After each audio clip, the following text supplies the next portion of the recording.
What's going on, everybody? Welcome back to Honor the Land. I am Max Loeb. Loeb's Leads here with Chef Zay. A couple days or a day before Giants Browns, 1 p.m. Eastern at Huntington Bank Field, the second home game of the year for the Cleveland Browns, walking in as, I believe, 6.5-point favorites right now. We talk about that a little bit later, but a game you think the Browns will win. You kind of expect the Browns to win, but we've been in this situation before. Zay, how are you feeling about Sunday right now? I feel exactly how the defense felt against Jacksonville. Locked in, ready to go, ready to fly around. This is the best tune-up game that we can get off of the 1-1 start in these first 2 weeks. You talk about the rocky start in week 1. We don't need to go back to that. But week 2, there were steps and there were progression. And the big thing that I took away from it was the defense picked right back up where they left off last year, which was pure dominant. And I think if the offense can get a groove, this is a perfect opportunity for them to come out here, open up the playbook a little bit, let Deshaun Watson get a little bit more free, and we can hopefully see Amari Cooper, catch a few balls and knock that rust off that we've seen as well. I'm glad you brought up Amari Cooper because that's where I wanted to start too. I think when you look at this Giants team, where their weakest point is on the defensive side of the ball, it's the secondary. And you look at what they've done all year, it's been pretty vanilla. We talked about this very briefly. Their red zone defense is legit. Like, it is really, really, really good. But I'm going to pull up some coverage data for everybody here. Zone-wise, the Giants are very cover 3 heavy. So when you look at the cover 3 splits, the New York Giants are, let's see right here. They are 15th in the NFL, 32.8%. It is their highest coverage. They don't play a ton of man coverage, just about 15% overall in terms of man with some type of safety help, but they're 11th in the NFL in overall zone coverage. So when you look at Deshaun Watson, what he's good at, what he can do, you hope and you trust that he can be on time like he was last week against that zone coverage the Jaguars played. Now, Jaguars played more man than the Giants do. Whether that changes or not this week, we wait to see. But from what I saw with Deshaun Watson last week, just from a quarterback perspective, quick, on time, easy, ready to go. Amari Cooper, though, is he going to be the guy that gets looked at against those zone coverage looks? I don't know. I think Amari Cooper and Jerry Jeudy are the matchups that he loves one-on-one and man coverage, and I think that's 2 matchups you love if you're the Browns. Elijah Moore, Drew Phillips inside. That's a toss-up. Drew Phillips playing really good football. But the outside matchups one-on-one, I expect Amari Cooper to take advantage of that. I think, the coverage you just showed it. One thing that we've seen out of Jerry Jeudy a lot is him being able to find the open gap. Mm-hmm. And I think that could favor him a lot. While he probably is better in the man coverage aspect, I mean, when Deshaun Watson comes out and tells you that it's nice to see Jerry Jeudy stuck at his hip another week, you could tell that the trust is starting to build there. So maybe that's something that they could capitalize on. I'm really anxious to see who's going to be the 4 and 5, the 3 and 4 essentially. We know Elijah Moore is the 3, but is Cedric Tillman or Thrash going to come in and take this step with Bell being out? We know how much of a focal point Bell is on 3rd down situations and 4th down situations.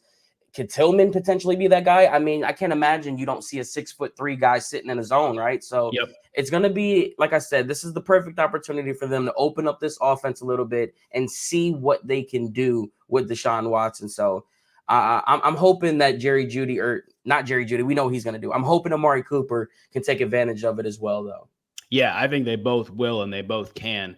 Very fascinated. Obviously, David Njoku has not practiced the past 2 days. It's hard to expect, unless he logs some type of limited day-to-day where he gets some team reps, that he will be ready to go for Sunday. So another guy to think about is Jordan Akins. But Jamari Thrash missed practice Wednesday with an illness, was limited Thursday, and today, Friday, depending on when you're listening to this. But we're recording this Friday.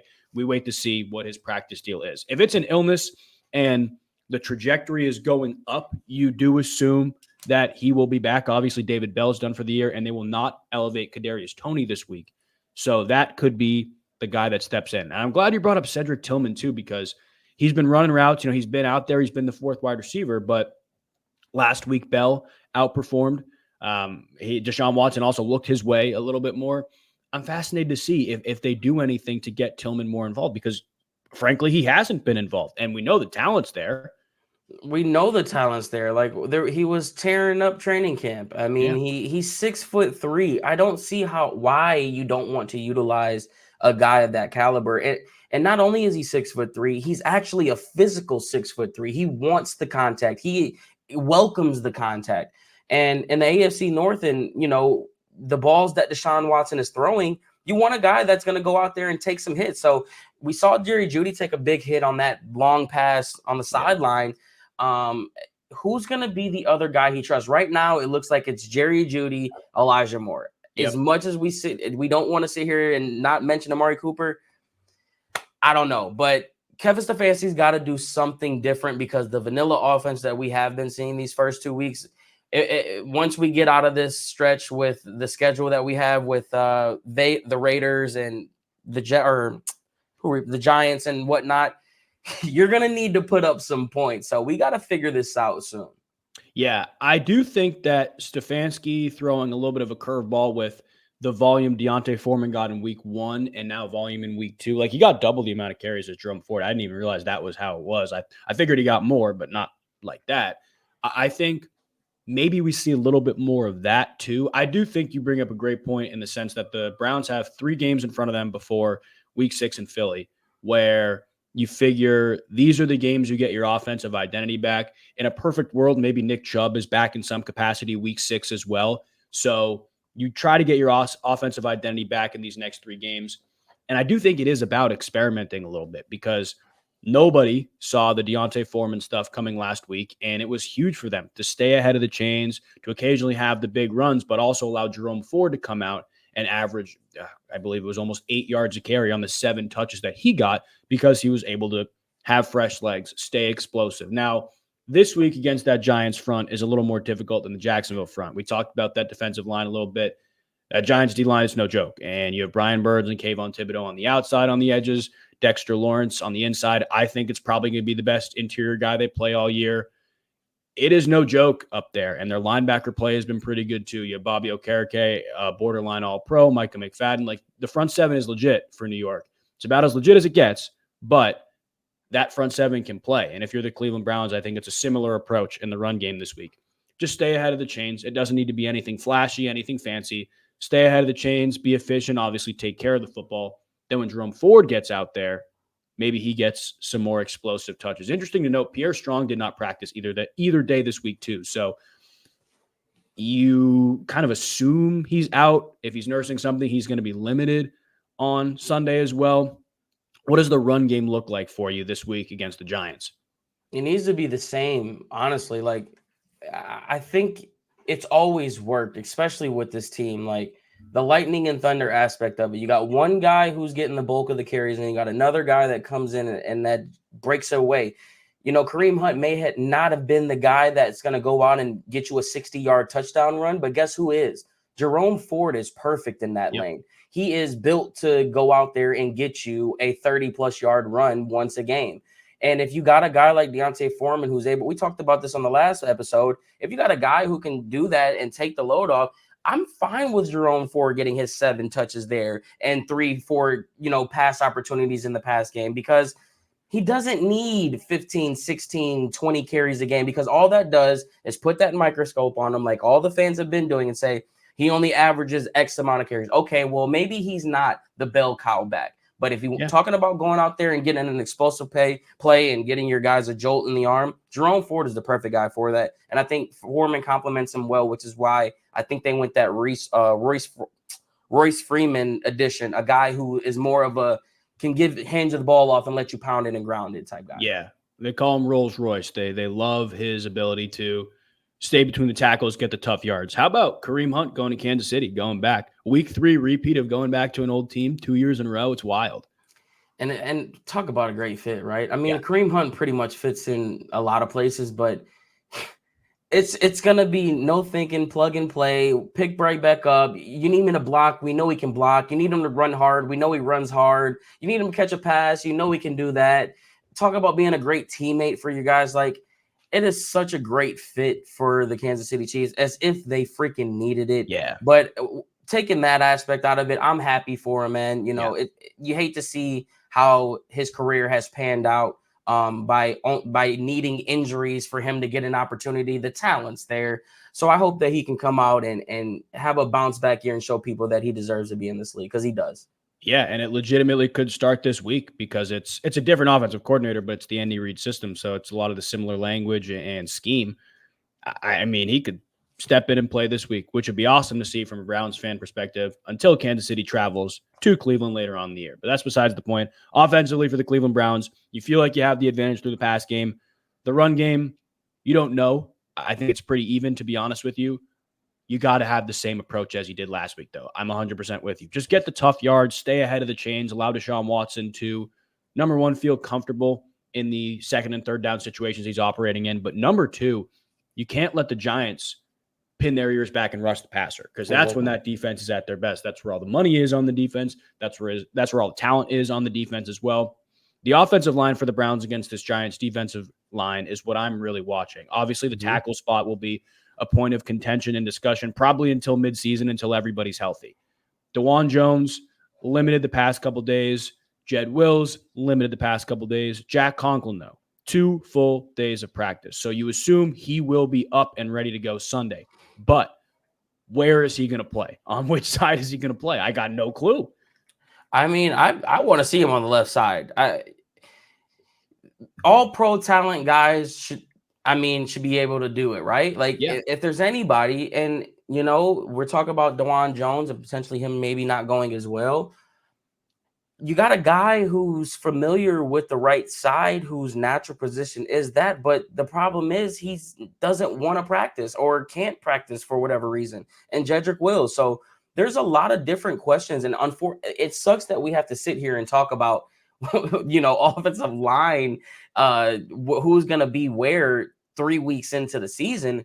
But you've got a pretty, a schedule where, sure, do you want to go up against Max Crosby, Dexter Lawrence, and these guys and throw around different type of offensive linemen, but no better time, because the Chargers, the Ravens, the Bengals, the AFC North, Kansas City, all those guys, you need to know who's going to be your left tackle. Yep. You need to know who's going to be your right tackle. You need to know who's going to be your backup. All of these things need to be sorted out. So get it out the way now. Let's see if Jack can move over to that left side and protect Deshaun Watson's blind side, because him next to Joel Petonio, oh man, that'd be 2 all-pros next to each other we're talking about. And Ethan Posick has been as good of a center as anybody in the league. Yep. So that whole left side would once again be solidified. And then Wyatt Teller, and then DeJuan Jones, when he gets back healthy, and hopefully he picks back up to where he left off. You're talking about your line being one of your best suits again. So we need to see if Jack Conklin can go to this left side, because right now, as much as Hudson has been our Band-Aid, man, there's only so much stick left on it. Yeah. That's a great way to put it. I don't think there is any stick left on it, to be honest with you. Although I will tell you, definitely improvement from week 1. But I don't think in a perfect situation he plays left tackle this week. I think perfect situation is probably Conklin plays left and is solid, and then DeJuan Jones is healthy enough to play week 3 at the right tackle position. And DeJuan Jones has been good. So I don't think we got to worry about that too much. I know there's been a lot of discourse online about him and, the play he took off, and obviously like unacceptable stuff, the penalties, but one-on-one pass rush, especially this week against a guy like Brian Burns, against a guy like Kayvon Thibodeau, you got to take him out of the equation. Trayvon Walker, who was majority lined up over DeJuan Jones last week, did not sniff Deshaun Watson after a 2-sack performance in week 1. So he is playing some good football. He is healthy, one of the best tackles in the NFL still. I think that's the key for the Browns offensively, keeping Deshaun Watson upright and overall just minimizing the situations that Deshaun Watson has to drop back and have those edge rushers, that NASCAR package from the Giants with those 2 guys, Dexter Lawrence, Ojulari, go get him. If they can stay out of those situations as much as possible, Giants are going to have no answers, because that secondary is suspect. Even though the red zone defense is good, they are susceptible to big plays. We saw that both weeks.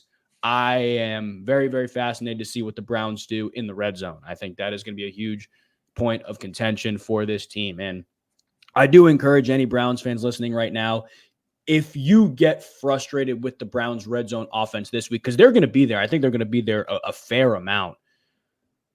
Just take a deep breath. It's a tough unit they're playing in the red zone. That's kind of the specialty of that Giants defense, the bend don't break type thing. We saw it last week, but just take a deep breath. Obviously, growing pains, trying to get comfortable is less easy to deal with as time goes on. But this week, especially in the red zone, I would be extra patient because it is a tough unit they're going against. I think you look at that team walking in and you think they're a joke offensively, which they kind of are, and we're going to talk about that. But it's a defense that's going to give you some trouble when you get close to the goal line. So I would tell Browns fans, be patient. Be patient for sure. Defensively, for the Cleveland Browns against this Giants offense, look, I don't know if there's an area that the Giants have an advantage in. I mean, when you're targeting a guy 18 times in a game, he's going to pop off, right? I mean, the talent's there. The league is so hard to, keep these guys contained when you talk about that. So, Devin Singletary is a guy who's a vet in this league. It's a perfect opportunity for somebody like him to maybe be a focal point in this offense, whether it be in the run game or whether it be in the passing game. Obviously, he only had one catch last week for no yards, but the offense was pretty stagnant across the board for the Giants. So if you can pretty much take away Malik Neighbors, and for some reason, it always seems like these type of games, there's always like a backup guy that pops off somehow, whether it be the backup running back or a backup 3/4 receiver, something like that. Don't let Malik Neighbors and Devin Singletary beat you. And I think you'll be fine in this game. The run game has been pretty decent for us, I guess you could say. The first week, you can't even really throw that into the mix, but it's tough to. You're right. Yeah, our run game has always been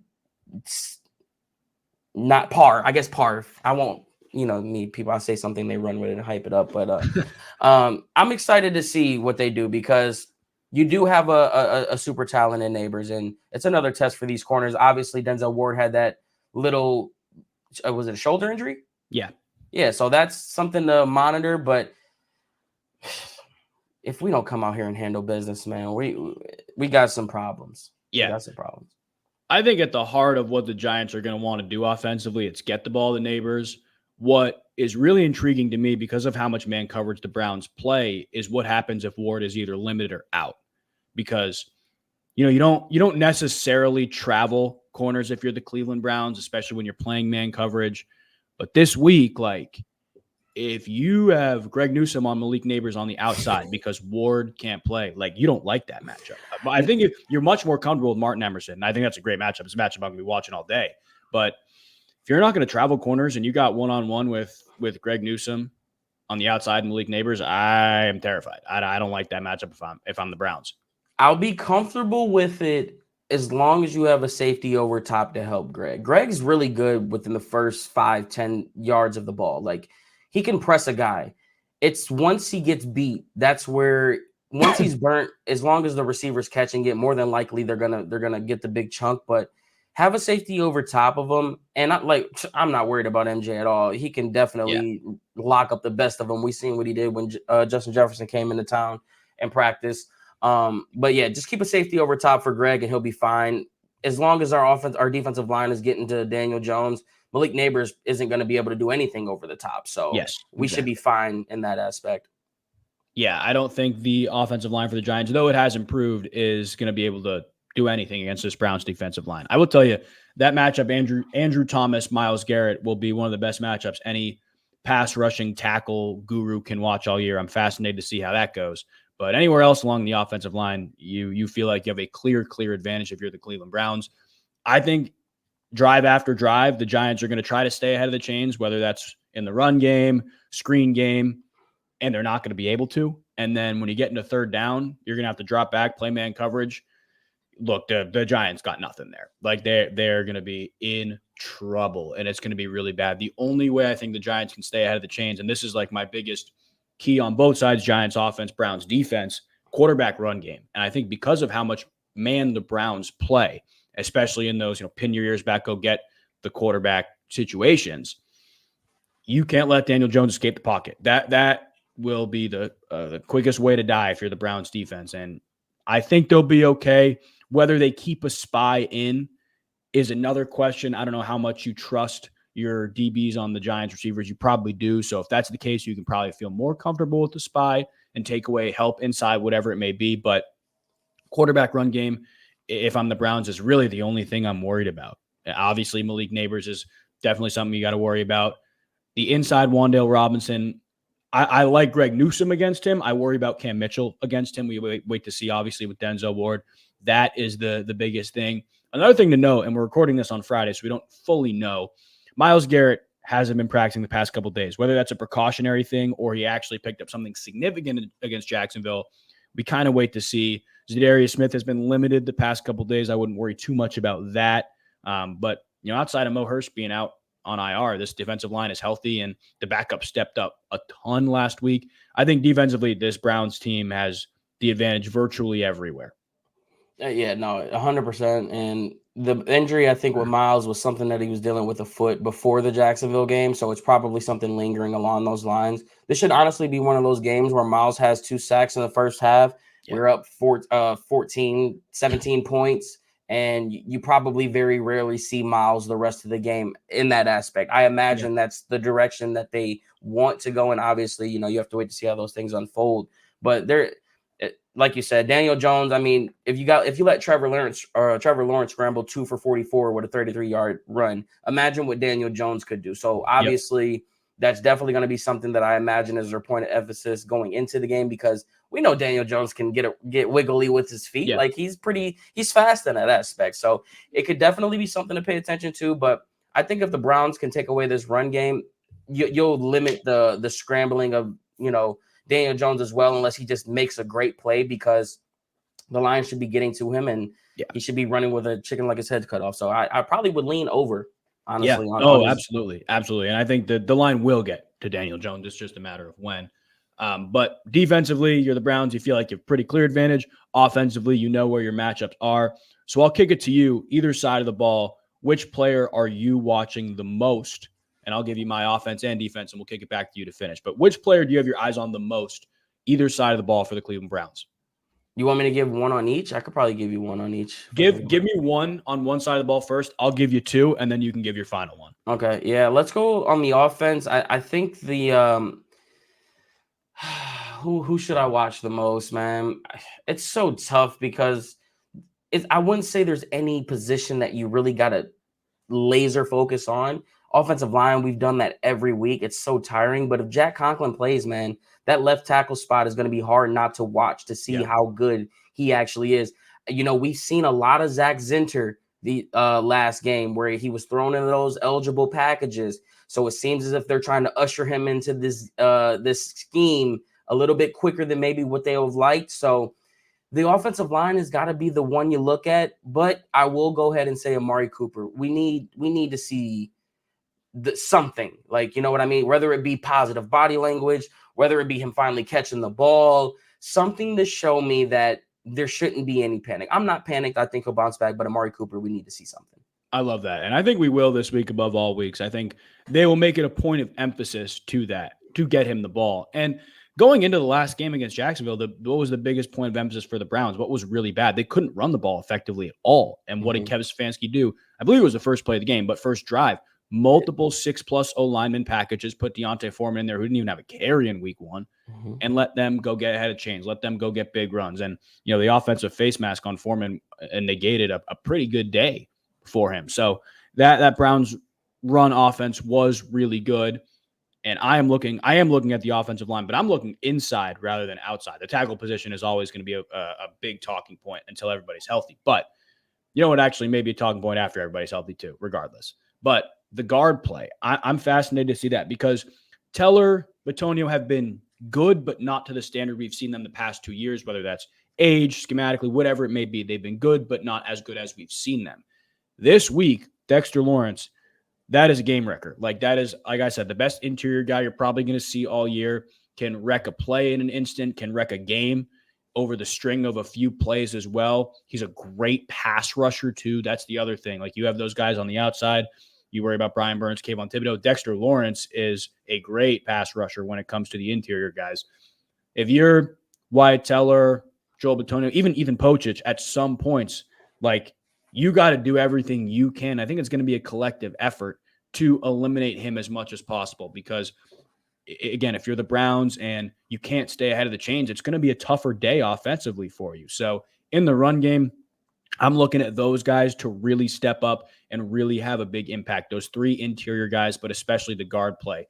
Defensively, I'm looking at the DBs, but it's pretty it kind of hinges on Denzel Ward. I'm not going to lie. Like, if he plays or not, because if he plays, I think Greg Newsome in the slot against Wan'Dale Robinson, that's kind of always the matchup I'm going to be watching in the secondary, the slot guys. But I'm looking at Cam Mitchell above anybody else because with Denzel out last week for the majority of the snaps, Cam Mitchell stepped in, played inside a little bit more, and he was asked to be the number 3 guy where Greg Newsome was.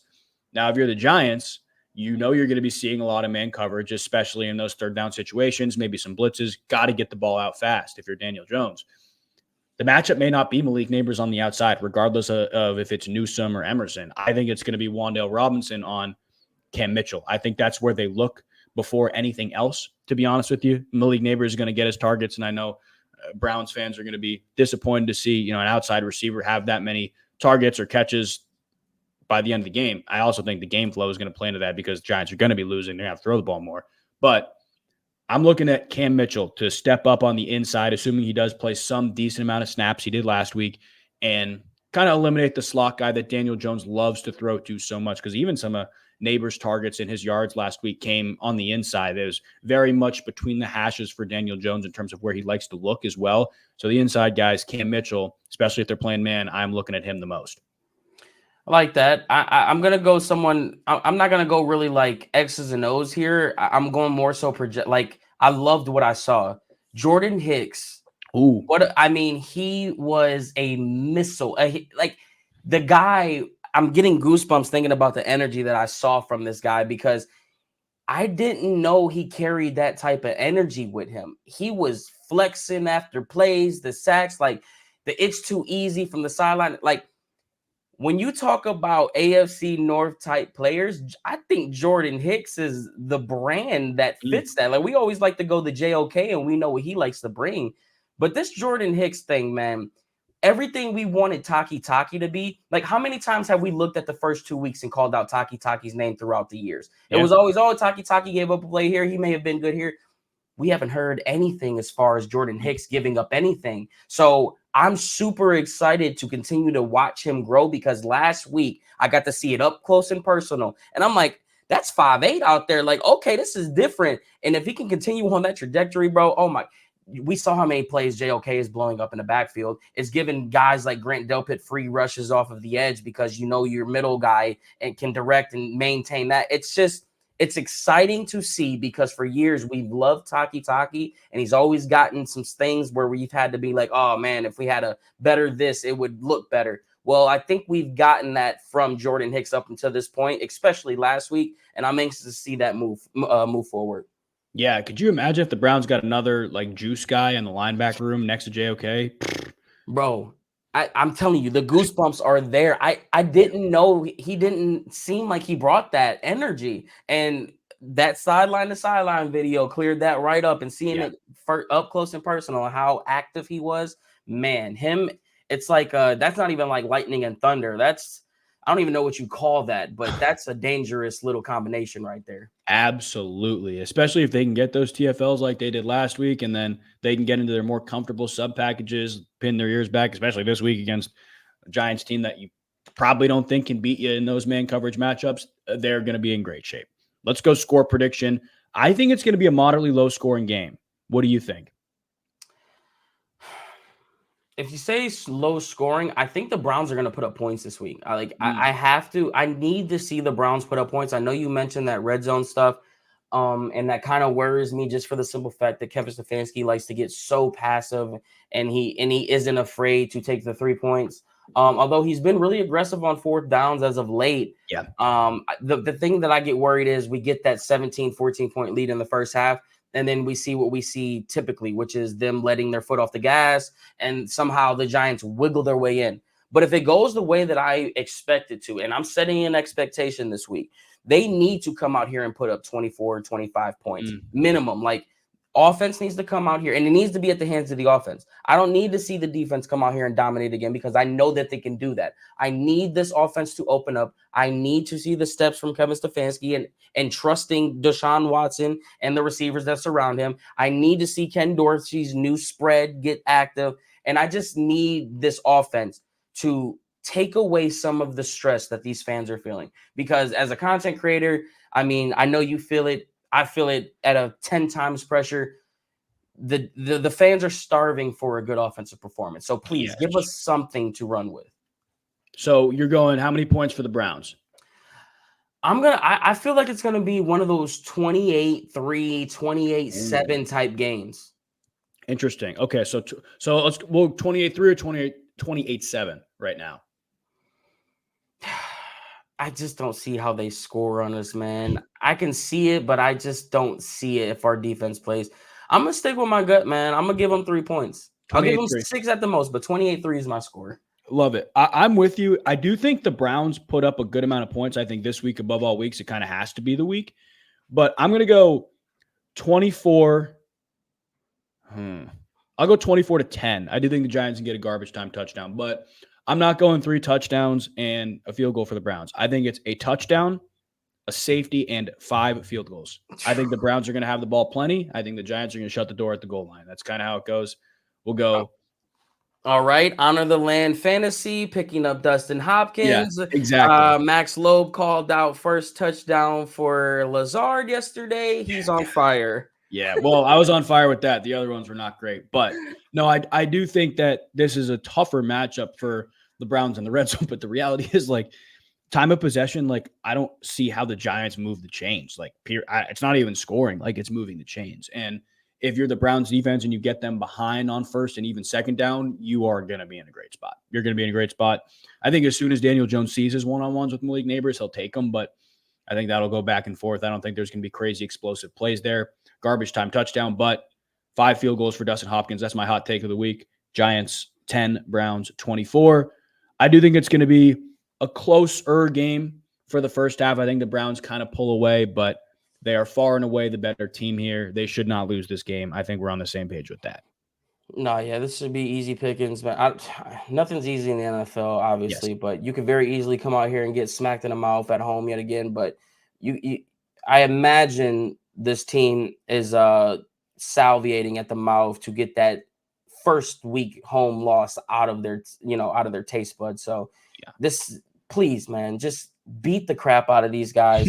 let everyone say, "Oh, you should have done that." It wasn't. If they say that, they did exactly what they were supposed to do. Mm-hmm. Anything else? Any other? Oh, you guys barely beat. We got trouble. We need to come out here and handle business. Absolutely. And I think they will. We both think they will. Giants, Browns, 1 p.m. Eastern on Sunday, depending on when you guys are listening to this, Friday, Saturday, or Sunday. Make sure you like this video. Make sure you subscribe if you're not on the YouTube. If you're listening on the audio platforms, obviously make sure you follow so the next episode post, hopefully Browns win, pops up on your app. Zay, any final words before we sign off? Make sure you guys bring that energy against the Giants. Your boy is collabing. Finally, guys, after all these years, we're finally collabing with the Cleveland Browns. We'll be sidelined for pregame. So if you see me, you already know. Don't be afraid to come say what's up. And as always, here we go, Brownies. Here we go. Hoo, hoo, hoo. All right, guys, we appreciate you. Anybody in the Muni lot Saturday night or Sunday morning, make sure you say what's up. We'll both be down there. Appreciate you guys, and we'll see you next time.